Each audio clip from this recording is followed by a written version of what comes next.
Great day, amazing humans. Yes, welcome to Empowering Bites. This is where we keep it short and sweet. But who is the we? Well, the we is me, Nkechi, and I'm Gaby with 1B. Pleased to be the co-host of these Empowering Bites where we keep it short and sweet. E to the A to the B to the what? Mamone! That is Gaby 1B Mamone. Let's go, girl. Let the show begin.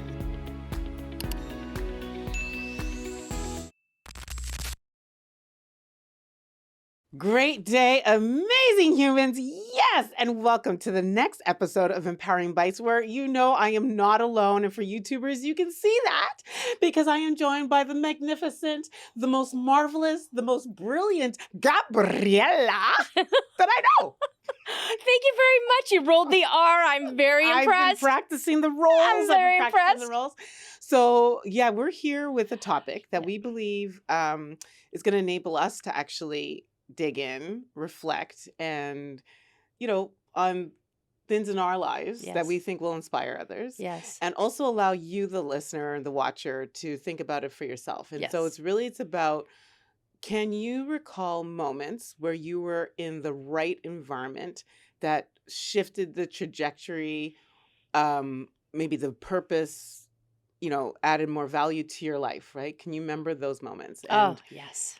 Okay, so then just go. You want me to go? Yeah, just go. Okay, before I go, I actually want to share something that I remember hearing from Oprah. And she has this analogy, and forgive me if I kind of butcher it, but she has this analogy where life is like a yarn or a string. And when you unravel it, you go through this string, and this is your life. And so every moment, every time it unravels more and more, there's a reason for that. You're in the right room, you're in the right area, you're in the right proximity, who's in your corner, and you keep going until you get to your goal. And so relating that to my life, where I am today, happened because I unraveled something. And that was the day that I remember sitting in the audience of my very first TEDx talk. Ooh. I was watching a TEDx show my first time, and I loved it. Each speaker had this idea worth sharing. And I sat in that audience and I said, within 5 years, I'm going to be on that stage. Wow. And at that point, prior to that day, I hadn't had a goal to be on that stage, to be a TEDx speaker. But I made a commitment that day because I was like mesmerized by how cool it was. And within 2 years, I had my first TED Talk. And so what is it that we could tell the listeners that it is about? That was proximity. Yes. So what was it in that moment that it tapped something that was already inside of you?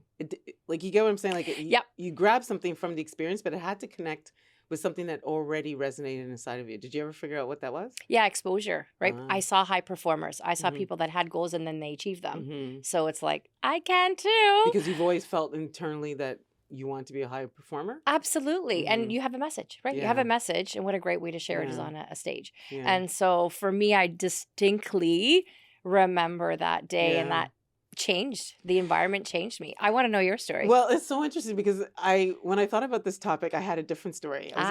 But I have so many, because of yours, I'm thinking about like getting into professional bodybuilding.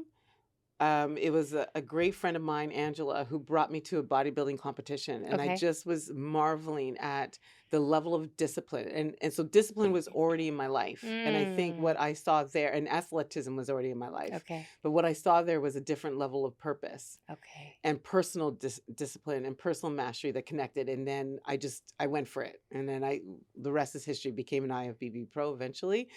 I also then thought about, I knew I went to a Tony Robbins event years ago with my husband, and him on the stage and the room filled with like people just losing their mind, jumping and high-fiving. And I was like, I'm going to be at the time then I was going to be a female Tony Robbins, but today I'm a female Nkechi and but what I was going to share, like, because environments matter, is the key one. This is more so new, is becoming an angel investor. Okay. And that was like just being surrounded by just women who invested in other women. And what is it they say? Like, if you hang out with, if 5 of your friends are millionaires, 4 of your friends are millionaires, you become the 5th. Exactly. Right. Yeah. And so it's that concept, right? That's and beautiful. It's like, so it's really, really important. And so proximity matters. Yeah.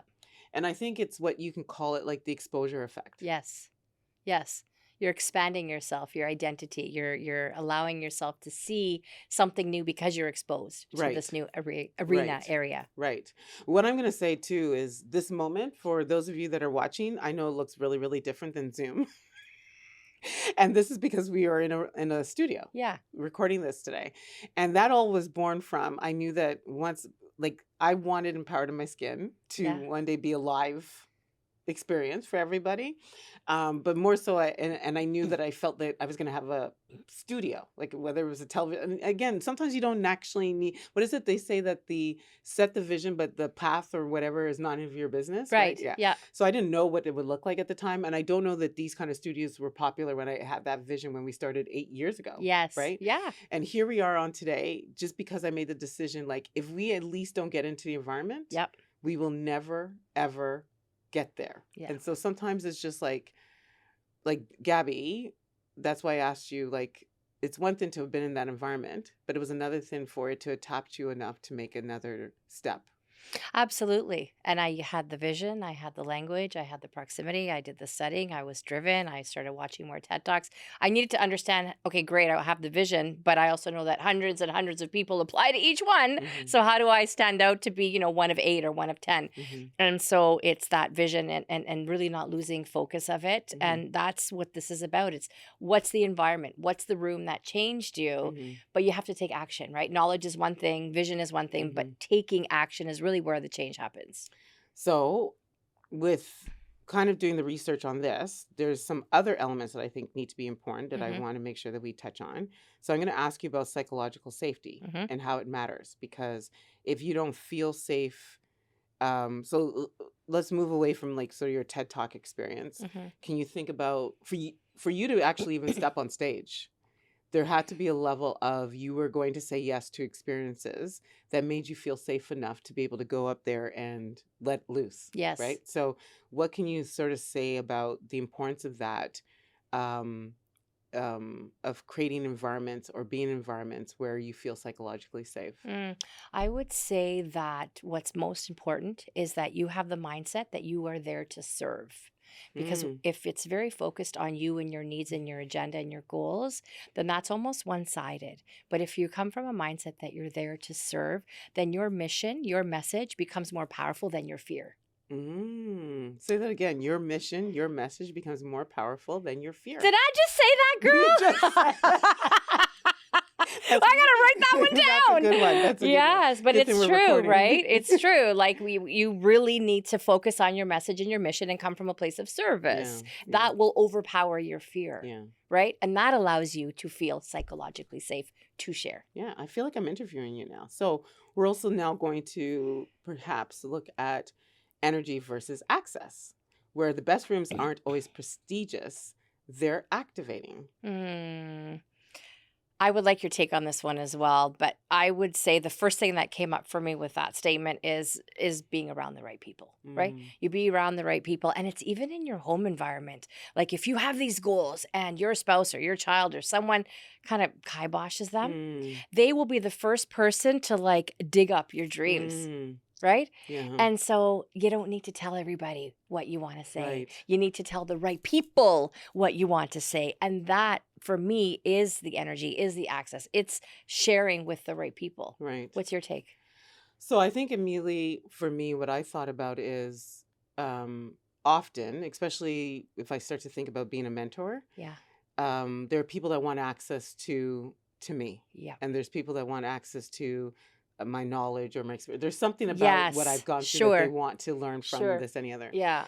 And so energy versus access. So I'm thinking like they might have access, but if they're coming with a very sort of depleted, like deprecating type of like, I'm never going to be able to, like, even though I see her doing it and she might be telling me all of these things, but if I'm not showing up in a way that I'm saying that I'm going to it's not that I want to be her, but I want to take some tactics from her and add it to my toolkit. So I think it's more about your own personal energy as well, right? Like when you are in these rooms, you will miss the activation, you will miss the value, you'll miss the sort of the pathway that it's providing you to sort of continue to elevate yourself if you are not conscious of the energy that you are bringing into the environment as well. One of being able to receive, one of being to be able to be observant, one of being able to realize that there's something in here that is going to change the trajectory of my life.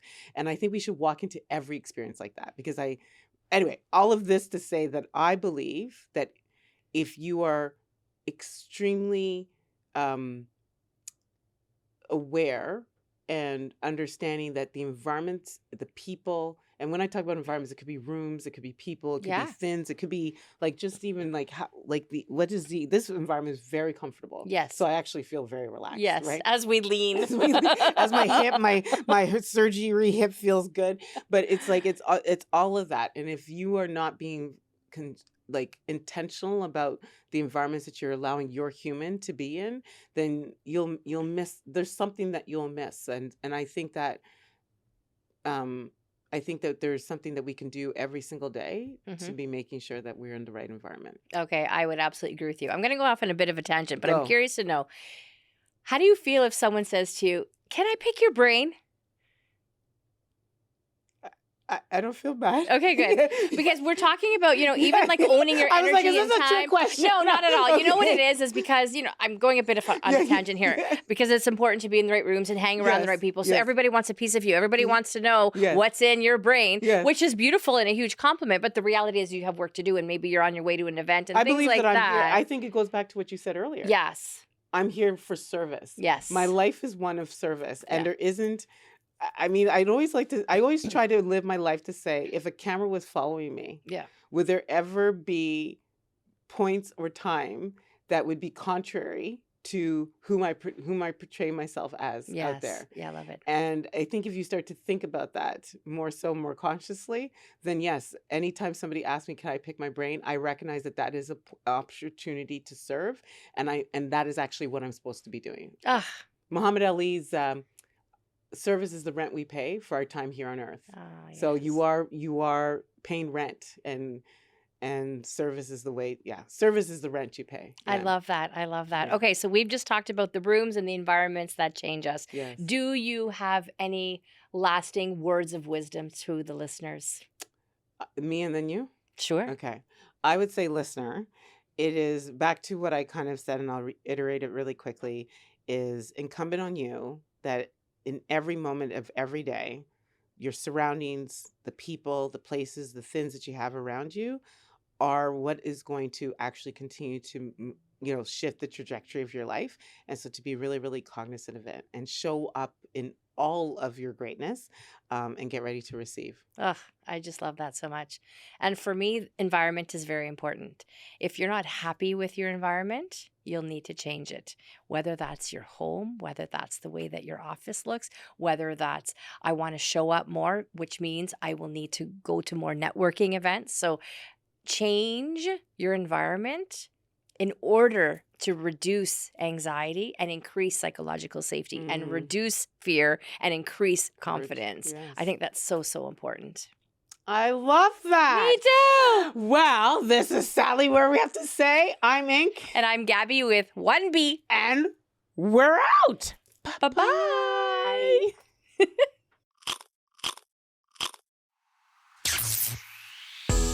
Don't forget to subscribe so you never miss an episode.